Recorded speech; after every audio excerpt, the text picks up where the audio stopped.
Yeah, I'm in Gotham City in the Batmobile. Even though it get crazy, niggas don't talk like Swayze. What up? This is Swayze, and before we get into the story, I just want to shout out my new best friends. First up is Jordan, and he said, "Welcome back, Unc.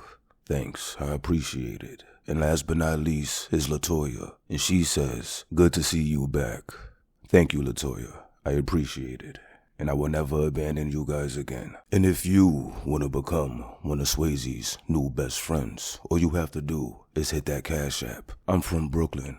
You can literally buy my friendship. But let's get into this story because it's getting crazy. And this one is coming from Brooklyn. Apparently there was a mass shooting. 11 shot, 3 dead in the Crown Heights area at a lounge named Taste of the City Lounge. Now amongst the 11 that was shot, it was 8 men and 3 women. And the ages range from 27 to 61. Now the 3 victims who unfortunately lost their life were a 27-year-old male, a 35-year-old male, and the 3rd victim was a man as well, whose age was not released. Now the investigators recovered 36 shell casings at the scene, suggesting that there was multiple shooters. A crazy situation if you ask me. We're having mass shootings in the towns like this in Chicago. But I'm gonna let you guys check out this news clip and I'll be right back with the rest of my commentary. Right to that breaking news coming out of Brooklyn where 3 people are dead, 8 others in the hospital this morning,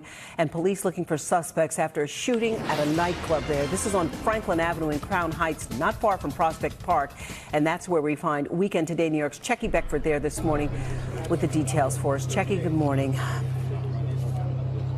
Good morning, Pat. A violent start to this Sunday morning indeed. Police Commissioner Jessica Tisch calling this a terrible shooting. I'm going to step out of the way here so you can see the still very active scene behind me here on Franklin Avenue. We've changed our position since the last time we spoke to you about a half an hour ago. Now, she says that this shooting took place around 3:27 this morning inside 903 Franklin Avenue. It's a nightclub called A Taste of the City. Police found 11 victims inside. 3 of those victims were dead on arrival. 3 of them men, ages 27, 35, and the 3rd person's age, she says, was unknown. In all, there were 8 men and 3 women who were shot. Remaining victims, we're told, were taken to various area hospitals with non-life-threatening injuries, and they're withholding the names of the victims at this point pending family notification. Now, she says that the shooting began due to a dispute inside the crowded nightclub. If you can imagine the scene here, it's Saturday night going into Sunday morning. The club packed with people when those bullets began flying. Police, of course, canvassing the area, looking for surveillance video and any possible witnesses at that early morning hour. 3 shell casings were recovered.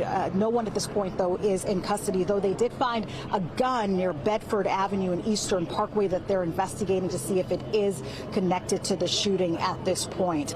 Take a listen to the police commissioner and a witness that we heard from earlier.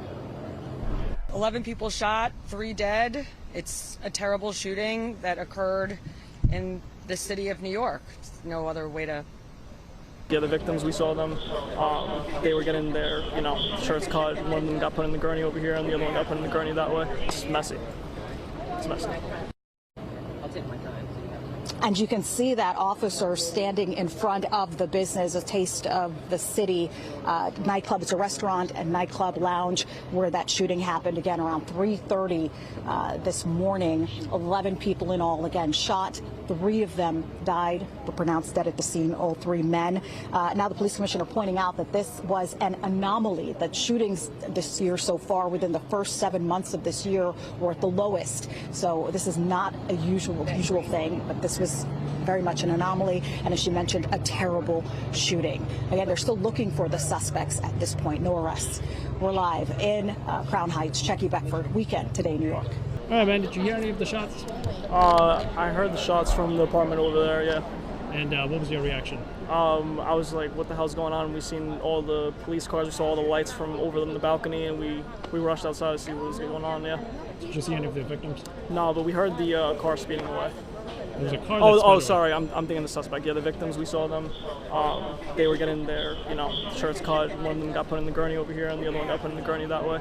Yeah. And what did you guys do upon hearing the shots? Did you run for cover or anything like that? I mean, we were at distance, so the police they arrived, fairly on time. We were skated over there, so we were fine, but we weren't directly over here when it exactly happened.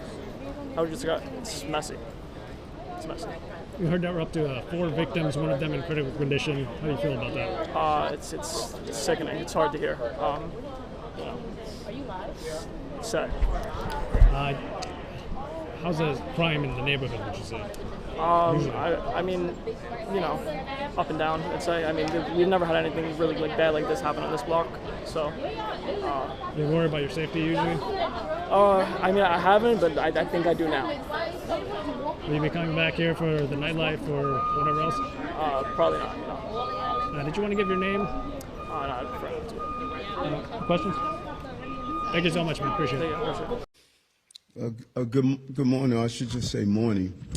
When you have 12 people shot in your city, a mass shooting of second in a few weeks, it's just impacts and reinforces why we do this work of going after guns off our streets. And I just really want to thank the police commissioner and the men and women of the New York City Police Department, Pastor Morose, Commissioner Howard of DYCD, and A2 Mitchell for Man Up, who just has been a real partner around the issues around gun violence. It's almost 2019, we had 12 people shot in Brownsville. I remember walking with A.T. Mitchell throughout Brownsville and Pastor Morose as we looked at that issue back then, and now we're back with this shooting of this magnitude that took place in July. This took place here, as you know, in August. Last night, we lost 3 New Yorkers and 9 more are in the hospital after a horrific act of gun violence at a nightclub in Crown Heights. Today, while, of course, we mourn the victims and pray for their families and their community, we are calling on the public. We need your help. We need your help. If you were inside the club, if you heard individuals talking about this shooting, if you witnessed someone fleeing the location, every piece of information would allow us to put the puzzle together to solve this crime.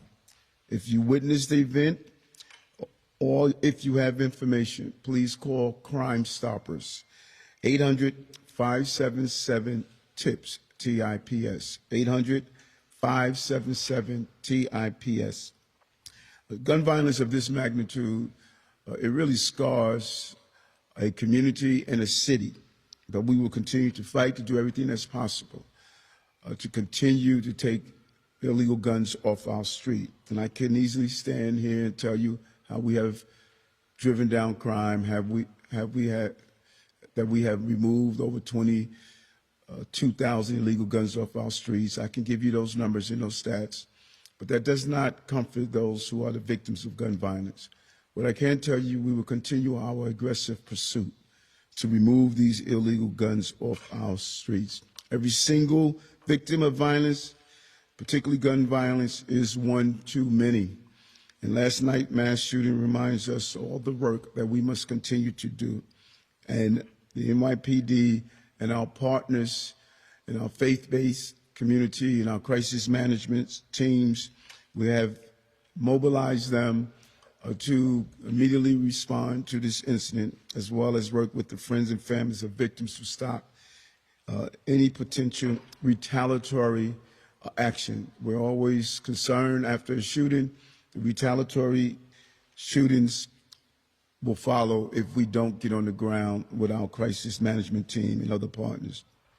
The commissioner of DYCD, Commissioner Howard, and A.T. Mitchell, they will be coordinating to see how do we continue to get our crisis management team out to be activated and respond to this immediately. I also communicated with Pastor Morose. We, unfortunately, will have to mobilize a mass shooting plan. He's going to be put in charge of getting all our partners together so we can mobilize around these mass shootings. As I stated, this is the second within weeks, and we don't want this to turn into a normal course of doing business of violence in our city. And CMS hospital responders will be dispatched to Kings County Hospital, Brookdale Hospital, and Maimonides hospitals where the shooting victims are receiving medical attention. And we want to thank those hospitals for their quick response. Additionally, we provide trauma services and facilitate mediation efforts for the families of the deceased individuals in an effort to stop the retaliatory action. And finally, we are going to pray for the families and the victims and ask for all New Yorkers to join us in prayer as we lift these families up. We cannot answer hate with hate or violence with violence, but you have my word. We will do all that we can to protect the innocent and bring the guilty to justice. We will find those who are involved. And right now, we will continue to think of the families. Well, there you have it, people. The summer is coming to an end. It's about to be September, and people are still wilding out. Now, I want to ask you guys this question. Not too long ago, Donald Trump officially sent federal agents to the ghettos of D.C. and even said that New York City is next. Oh my God, what the f***? Oh, they really hopping out. Oh, it's real. They really coming to your trenches and jumping out and bagging your bro. They ain't all type of shit, boy. What the f***? President Trump threatening to send federal officers to New York to deal with the surge in shootings across the 5 boroughs. New York was up 348%, the crime wave. So the governor has to do something about it. And if the governor's not going to do something about it, we'll do something about it. During a meeting with reporters in the Oval Office Monday, the president praised the NYPD, but claimed their hands are tied. I know the police very well, New York's finest, and the fact is they're restricted from doing anything. They can't do anything. So what are you planning to do? Well, I'm going to do something, that I can tell you. So my question is to you guys, do you think the President of the United States needs to send some federal agents out to the towns? And do you think that would deter or stop people from committing these type of violent acts? Pull up in the comment section and let me know. But if you like the video, don't forget to share, subscribe to the channel if you're not already, and make sure you hit that notification button. But I'm off this. Niggas acting crazy, but don't ever step foot in their 80s. No name with me, my order from Haiti. The way we I selling them niggas was wavy. They ain't see the face like Swayze. Shit getting serious, tell them we ain't playing.